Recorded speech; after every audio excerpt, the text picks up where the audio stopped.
I'm doing another tag video. This one, though, is the Killer Flicks tag, which was started by Lee over at Drum Dums. It was actually started by his Facebook group page called Killer Flicks, which I am also a part of, so I would suggest heading on over to it. Totally awesome group full of just people who love horror and support each other, and it's just a great page, so link in the description as usual for anything I talk about in my videos, as long as I remember to include it. But I'm just gonna go ahead and read off the questions. I haven't written down any answers for these. They're gonna be off the top of the dome, so let's just go ahead and get into it. And the questions will all be listed down below. Be the first pinned comment. Should be. So, just as an FYI. So, sorry. First one is, who is your favorite vampire character, performance, etc. in a killer flick? So I am actually wearing a Lost Boys t-shirt right now. That's Lost Boys on it. So I'm gonna have to go, of course, with Kiefer Sutherland as David in the Lost Boys. Also love, in a close second, the movie Queen of the Damned. Both Aaliyah's performance as the Queen, Stuart Townsend is the actor that plays Lestat in this movie. Both of them are amazing. So I know I basically listing 3 people, but those are my 3 answers for my top favorites. Second is, what was the very first killer flick? Open your eyes to the world of horror. So I have talked about the fact that I saw Poltergeist when I was very, very young, but too young to really remember it. And then I also saw Final Destination when that first came out. I believe I was like 10 years old, something around there. But Final Destination just scared the crap out of me. So I was not into horror after I saw that. So the horror film that actually really got me into horror, and I have talked about it before, is of course Scream, which I know I haven't been filming in front of my wall. I do apologize. It's just, I find it easier to sit down and talk than to stand up. I always feel rushed. So that's why I haven't been filming in front of my wall over there. But you can still see some of it. So I've got a bunch of ghost faces over there. Scream definitely got me into horror. I think it's a great horror introduction film for anybody who isn't a big horror fan and doesn't want to necessarily have the crap scared out of them. It's a good introduction film. So yeah, it's the film that got me. It's the franchise that really got me into horror. So, what's a really standout geographical setting for a killer flick, i.e. is set in Antarctica? Any you really remember or love for being so original? Whew, that's kind of a tough one. I feel like most horror films, or at least most of the horror films that I enjoy, are set kind of stereotypical places. I like teen slashers a lot, so those are obviously usually done someone's house, or a party, or a campground. So geographically setting, I don't really know. I guess the first Final Destination is set on a plane, so that's kind of interesting. I don't know if and how many people count this movie as a horror film, or if this would really even apply to this question. But Shutter Island, which is set on an island, an insane asylum. So that one's definitely pretty interesting because they basically can't go anywhere from this island. So I guess I would say Shutter Island being based on an island. Kind of boring, I'm sorry. Couldn't think of anything better. What killer flick are you embarrassed to say you love? I wouldn't really say there's anything that I'm embarrassed to say I love. I don't really have guilty pleasure stuff. I'm usually pretty proud of the movies that I love, though everybody questions why I liked The Bye Bye Man. It's not my favorite film. I'm not obsessed with it. I'm not in love with it. I just happen to like it. I just think it gets a lot of flack because of the name, and that could have been better. They could have gone with a better concept as far as like bye bye man. But the concept itself is really awesome. I mean, it's not super original. You have films like It Follows, which kind of go along the same aspect, and people seem to love It Follows. So I just don't get why people don't give that movie more credit. I happen to like it. I wouldn't say I'm embarrassed by it because I'll stand up for that film, but I do get a lot of flack for the fact that I actually happen to like that movie. There are a lot of killer flicks out there based on true events. Do you have a favorite, and how accurate do you think that story is? Um, so yeah, I feel like a lot of horror films that say that they're based on true stories aren't really so much based on true stories. They may be based on true events, or take away from certain events. Um, I would say my favorite is probably, I would have to say probably, I guess, Amityville Horror.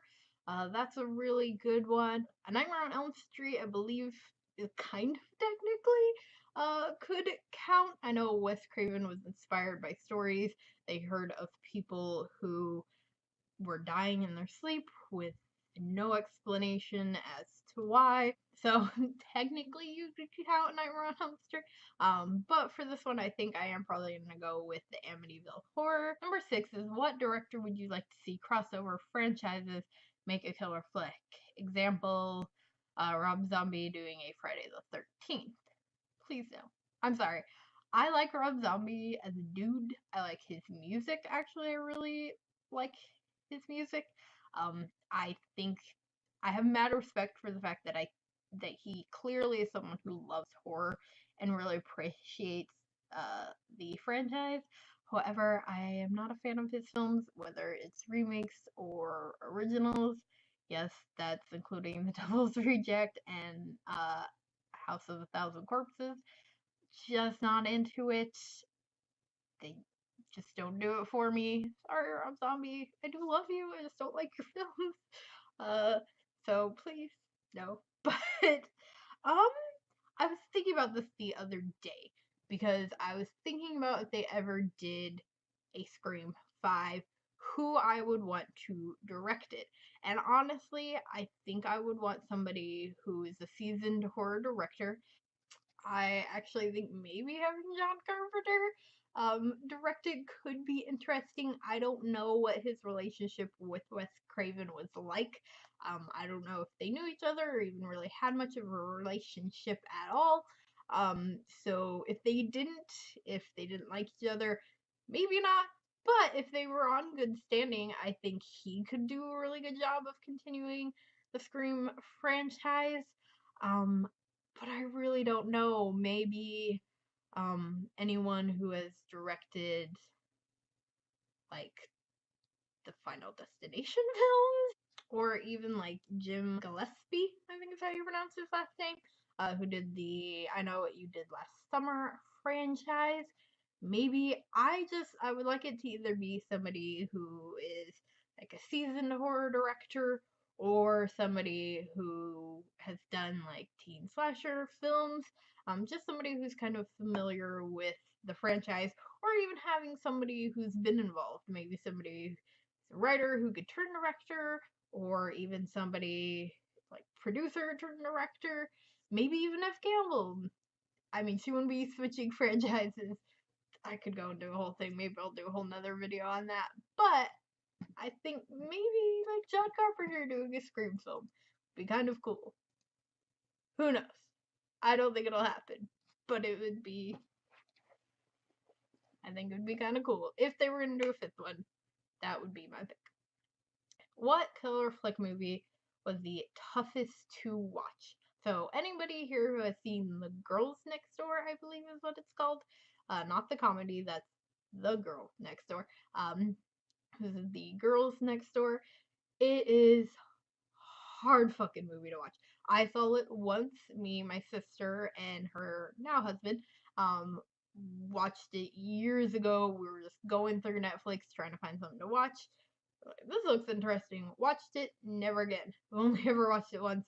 We'll probably never watch it again. It is based on a true story, like a legit based on a true story film.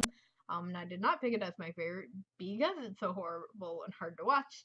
Basically, it is about two sisters who were sent to go live with their aunt. I believe their mother dies. Sent to live with their aunt, and basically she lets her sons and all the neighborhood boys torture, rape, do horrible things to the older sister, keeps her basically locked in this basement, keeps the younger sister too terrified to say anything, and none of the neighborhood children or anyone tells or says anything. And yeah, that one is fucking horrible to watch because this is shit that this girl went through in real life. And it's just one of those where it's like, I can't believe they went and made a movie out of this poor girl's story after all the shit she went through. So that one is really hard to watch. I'm not gonna say I suggest it because I don't, because it's fucked up. So, ugh, just thinking about certain stuff just still makes me, ugh, and it was fucking years ago. Um, who's your favorite killer flick? Final girl says other than Jamie Lee Curtis. Everybody's gonna pick Jamie Lee Curtis if you gave him a chance. But if you just recently watched my Women in Horror Month tag that I did, Nev Campbell, favorite, of course. I've mentioned Scream multiple times so far. Nev Campbell, in the words of Vicky from Nightmare Maven, will always be Nev Campbell. But for real, Nev Campbell, aka Sidney Prescott, for those who don't know, because you're living under some rock. Which killer flick has scared you for life? I wouldn't say there's anything that scares me for life. I will say the Final Destination films, no matter how many times I watch them, still freak me out a little. Not so much watching it, it's the after effect, and then like you're just like, anything could kill me. That kind of always gets to me, and I actually watched Final Destination 2 the other day. Um, follow me on Twitter, you know that. Through all of them, and I have a marathon through all of them. It's just never a good idea. I'm always like, why did I marathon watch all of these in a row? Because now I'm scared I'm gonna die. But yeah, those still freak me out, but nothing has like scared me for life.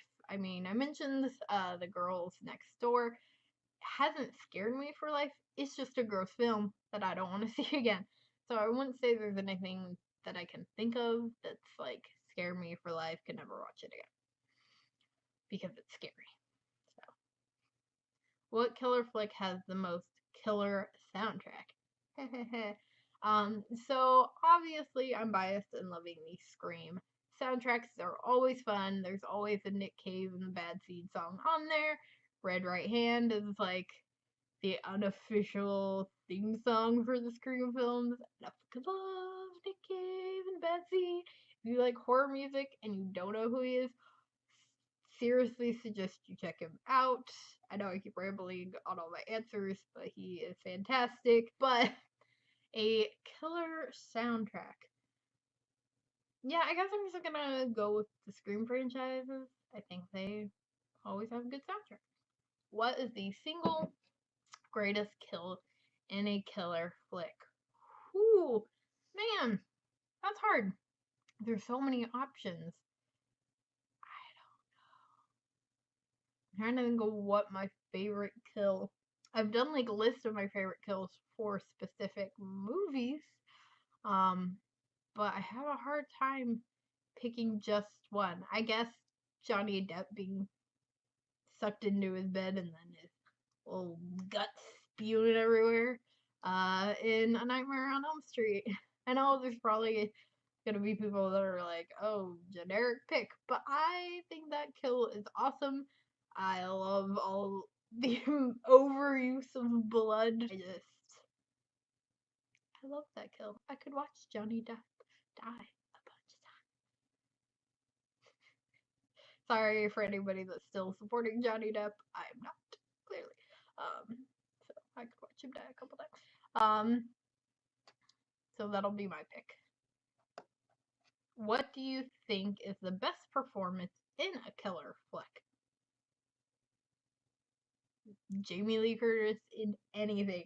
I know I said Neve Campbell's my favorite final girl, and I do love her, and I love the Scream films, but I have to say, best performance in a killer flick, probably just gonna be Jamie Lee Curtis in basically anything, but to narrow it down, obviously Halloween.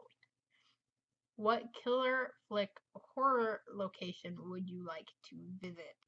So I would have to say, of course, probably the school from Scream, which was actually not a school at all. It was actually a community center because the high school that they were going to use backed out once they read the script.